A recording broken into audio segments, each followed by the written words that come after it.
Unpacking today's headlines, this is Souls and Liberty in Depth.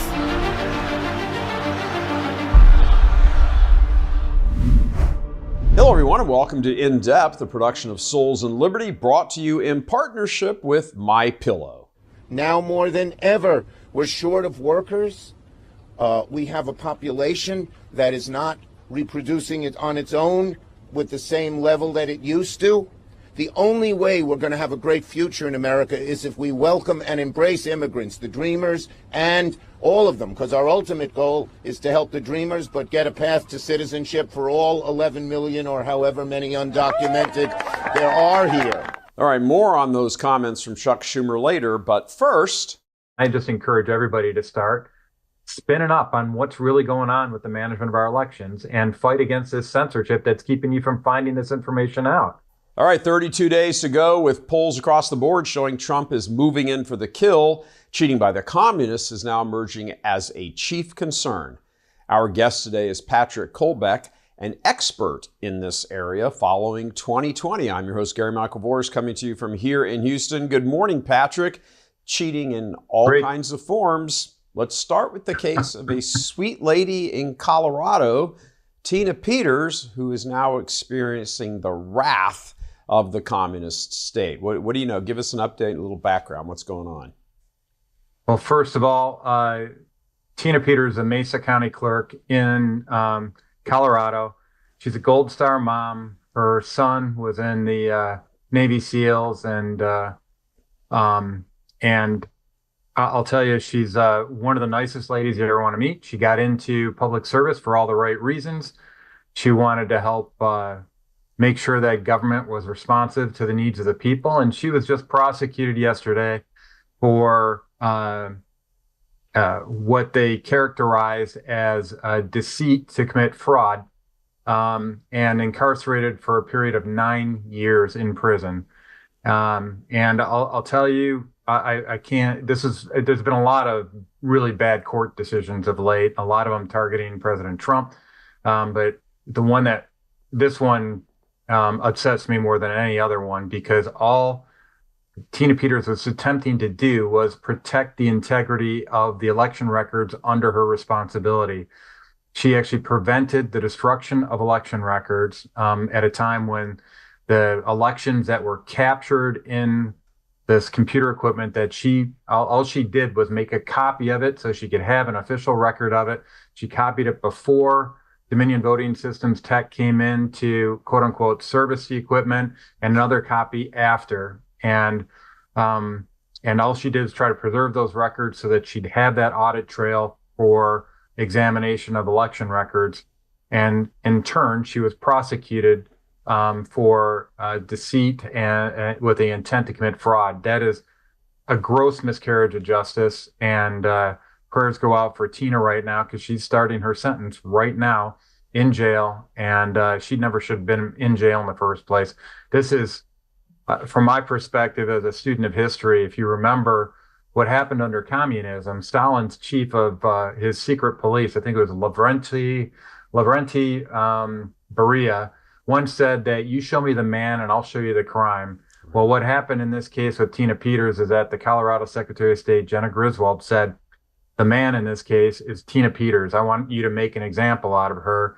And the prosecutor, Josh Shapiro, crafted a case that made sure that she spent some serious jail time in jail. And the judge prevented the disclosure of the full statutory duties of Tina Peters as a clerk from being presented to the jury. So it made it seem like she was conducting a conspiracy to subvert the elections when she was actually trying to protect the elections. I've never been so upset with a court decision in my life.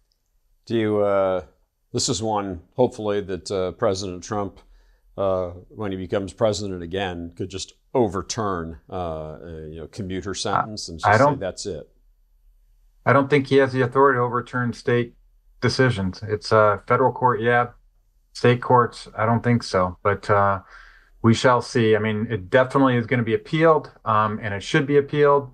This judge, with the way he tried to control the access to information of the jury, his conduct was reprehensible, and it was real travesty of justice. And it really does harken to communism, and further evidence in support of that.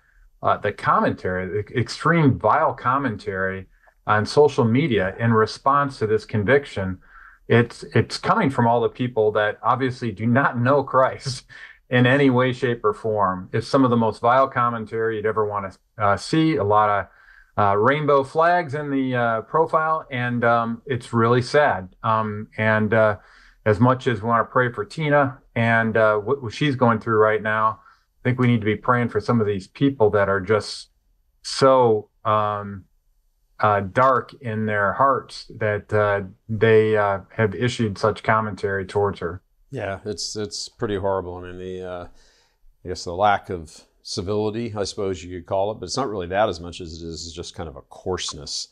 All right, Yeah. when we come back, Patrick. Hardening of the hearts. Yeah, it certainly is. It certainly is. When we come back, we have a perfect picture of election corruption, which you yourself went after right there in probably one of the most electorally speaking corrupt states in the country, Michigan. That's coming right up following this short break.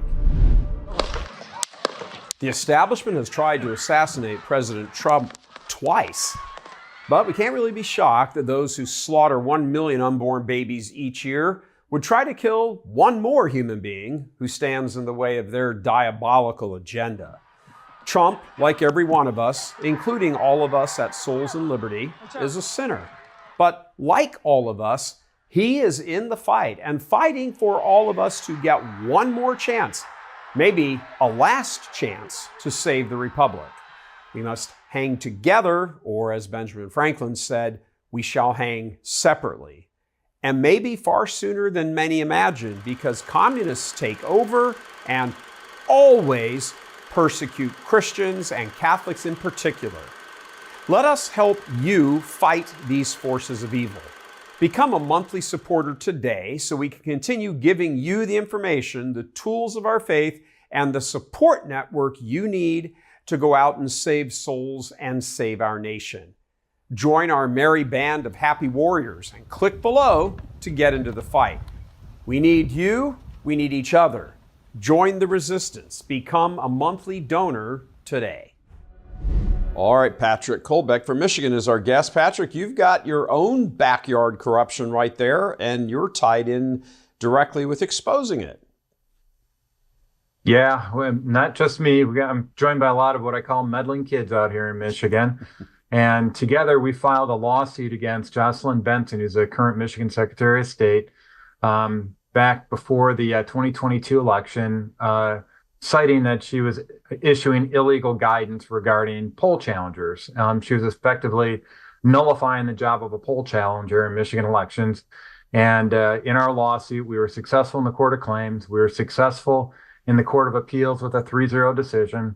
And then it went to the Supreme Court because it was appealed by Michigan Secretary of State Jocelyn Benson, who was the lead defendant in the case. And what we've come to find out, thanks to some reporting by Caitlin Buss out at the Detroit News, is that upon review of the Michigan campaign finance statements, Secretary of State Jocelyn Benson, who was the defendant in a lawsuit before the Michigan Supreme Court, issued an $82,500 donation while that suit was sitting on the desk of the Michigan Supreme Court to Justice Kyra Bolden. And lo and behold, in August of that year, Justice Bolden wrote the majority opinion that overturned previous unanimous decisions against Jocelyn Benson.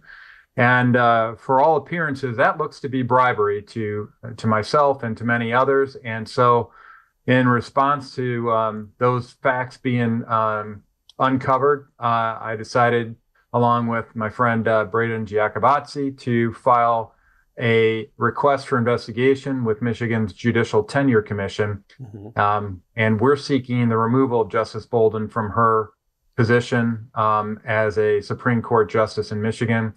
And we'll see where this goes. She's actually currently up for re-election on that. And so potentially we could get her removed from office without even the Judicial Tenure Commission acting on it. But either way, she needs to be held accountable for her actions. Yeah, and frankly, so does Jocelyn Benson. I mean, I think one of the things that's very frustrating for, it's not really Trump people, it's not even MAGA people, it's just they're in that movement, but just the normal everyday man, I think, is sick to death of these people just getting away with stuff. Even when they get caught, even when they get exposed, when all of that stuff happens, nothing really happens to them.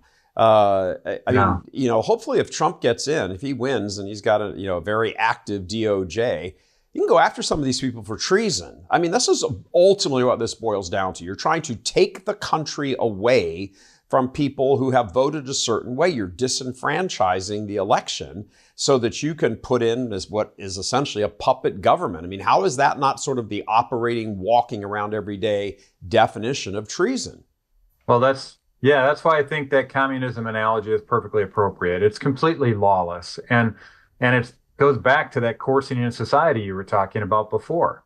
For anybody who's read their Bible, and I know you have, sin is lawlessness. And that's what we're experiencing right now in our country. That's why we need to have a return to principles of faith. And it's right now being laid out in very clear terms for everybody. There's a right and a wrong. And it's being painted in very, very clear, bold colors now. There's no nuances going on. And this is just yet another display of that complete arrogance that's going on in using the justice system as a tool for convicting good people.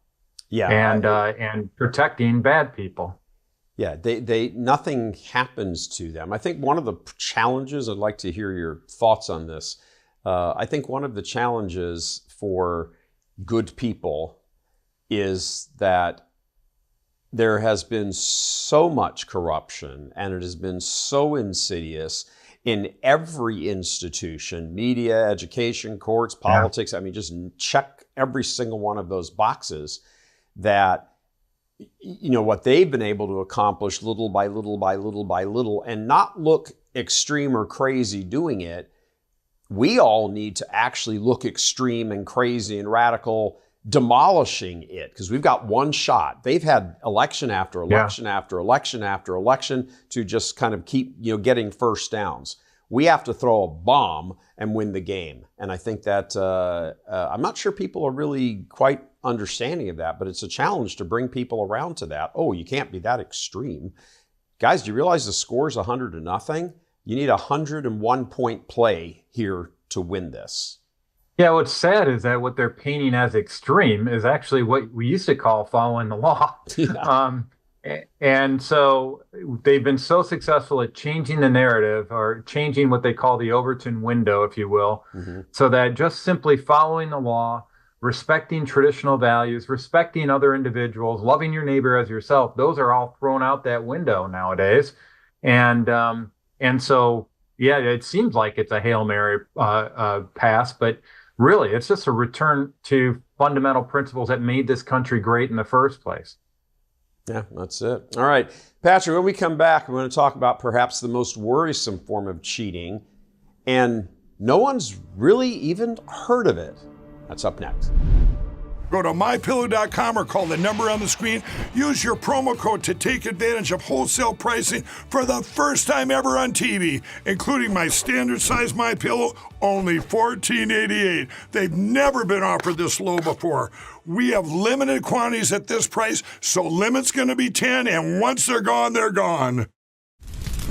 No matter who wins in November, we have to embrace that we are living in a post-Christendom culture.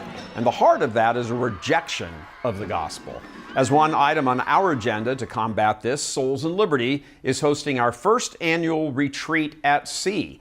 You might be familiar with the annual event we produced for over 10 years at Church Militant. Dr. Jules Gomez, our Rome correspondent, and I are going to be doing the presenting, and the theme is Christians in Exile Triumphing in Adversity, which provides a whole range of discussions to think about. Now, we sail out of Galveston, Texas to the Western Caribbean November 10th to the 17th, yes, right after the election. I think all of us are probably going to need it one way or the other. Please join us for serious discussion, spiritual preparation, and bonding, very important, bonding with fellow Catholics. Registration information is provided below and on our site at soulsandliberty.com/retreat@sea 2024. So sign up and we hope to see you there. Okay, welcome back. Patrick, we were talking about the CIS. What is the CIS and why should people be concerned and why has no one really heard of it?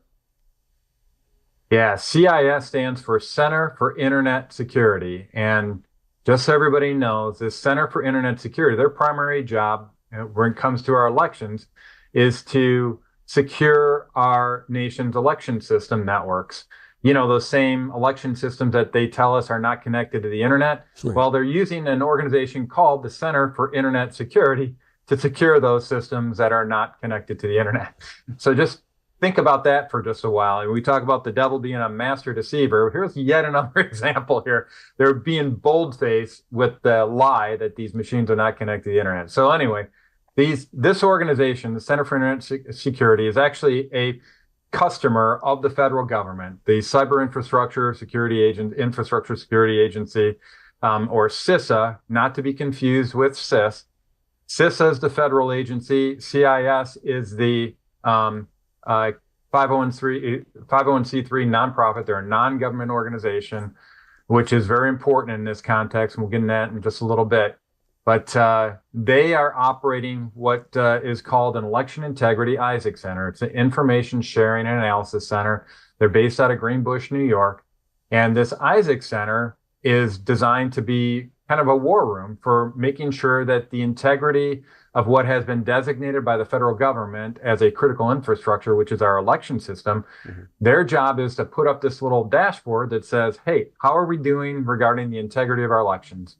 And as a result, in order to capture that status information, they've been given millions and millions of dollars to go off and provide sensors and software in the election systems across all 50 states in the country to monitor sensitive election record data, like voter rolls, like poll book data, like tabulation data, like election night reports, all that data that gets popped up on your feed on CNN or Fox News when you're watching the election results. These guys at the CIS have first access, privileged access to all that information.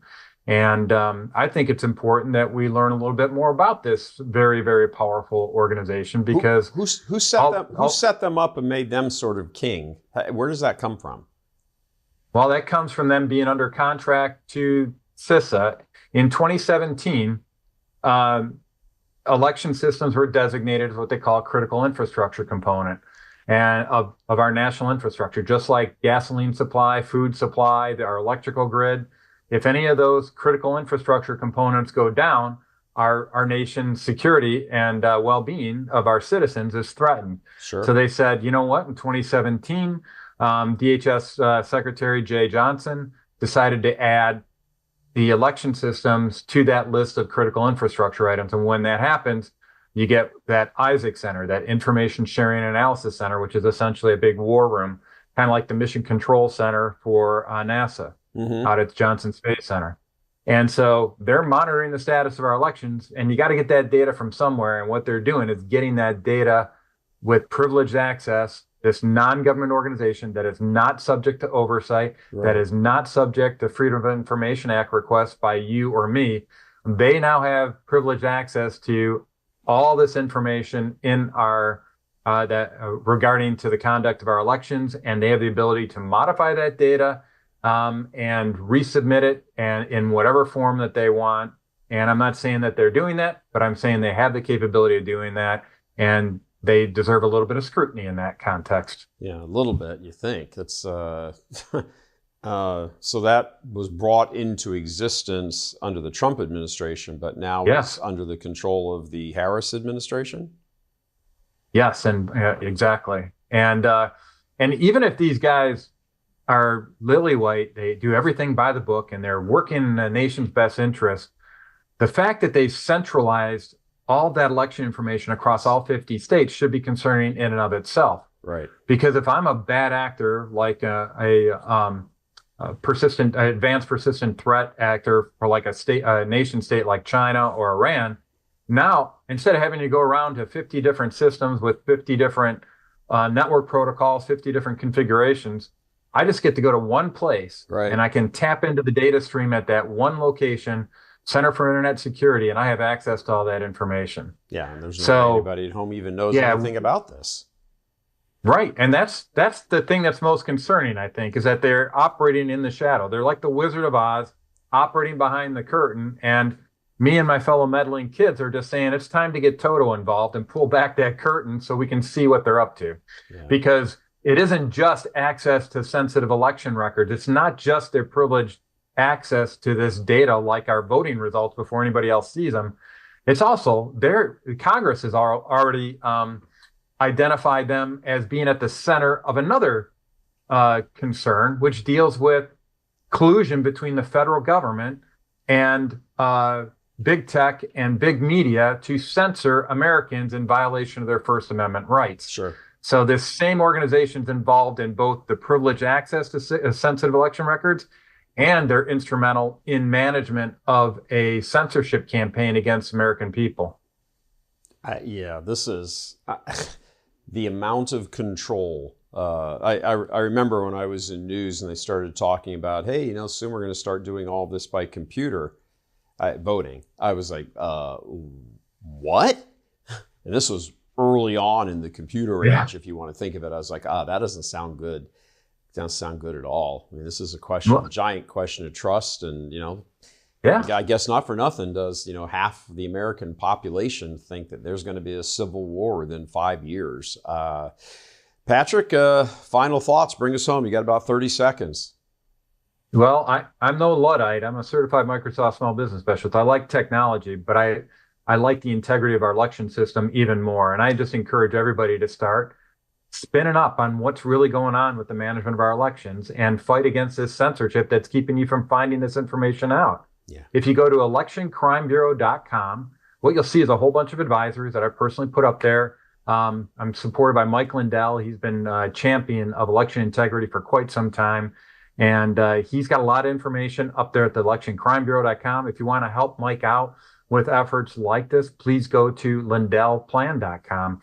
Mike has been working on quite a few things to help bring this to light for everybody. And just appreciate if you could support him, because he's getting attacked like nothing else nowadays, and he needs your support. He certainly is. We'll have both of those websites, locations up on the bottom of the screen there. Leave them up here. People should pick one of the. Is there one they should go to more than the other, Patrick? They'll all lead to each other, but go to lindellplan.com to kick the ball off there. Sounds good. All right, Patrick Kolbeck in the hotbed of election cheating and fraud, the state of Michigan. Thank you for coming on, as always. I'm sure we'll be checking in with you before the election in just 32 more days. All right, thank you, Patrick. All right, take a look at this again. Now more than ever, we're short of workers. We have a population that is not reproducing it on its own with the same level that it used to. The only way we're going to have a great future in America is if we welcome and embrace immigrants, the dreamers, and all of them, because our ultimate goal is to help the dreamers, but get a path to citizenship for all 11 million or however many undocumented there are here. Now, that's quite the admission from one of the leading architects of the culture of death, New York Senator Chuck Schumer. But it's not like any normal person with even an average IQ couldn't have figured all of this out. They've been following this trajectory for decades now, and since they feel they have or are about to achieve their agenda, there's no sense hiding it any longer, at least from their point of view. Their goal, the communists, has been the destruction of America from day one. Decades ago, they launched the sexual revolution here in the U.S., the American version of Chairman Mao's Cultural Revolution in China. They have the same end, the wiping out of their previous national identities through upending the past and destroying it, not being burdened by the past. Interestingly, each decided that the family and children were the number one targets. So through contraception and eventually abortion, each country's past slowly began to be abandoned. Here in the U.S., you just heard from the horse's mouth. Our abortion and contraception plans have worked. Yay! Chuck Schumer standing right there in front of the Supreme Court saying it. Now, or Capitol Hill saying it. Now on to stage 2, which is to make however many millions of illegals, which we brought in for this very purpose, full-blown citizens, and finish the demolition of a Christian America. Couldn't be any more plain. He says it right there. That's their goal, the erasure of America. The goal, however, of their father, the devil, is to wipe out Christianity, specifically Catholicism. They are just his tool for doing so. He was, as the Son of God said, a liar and a murderer from the beginning. God love you. I'm Gary Michael Vorse.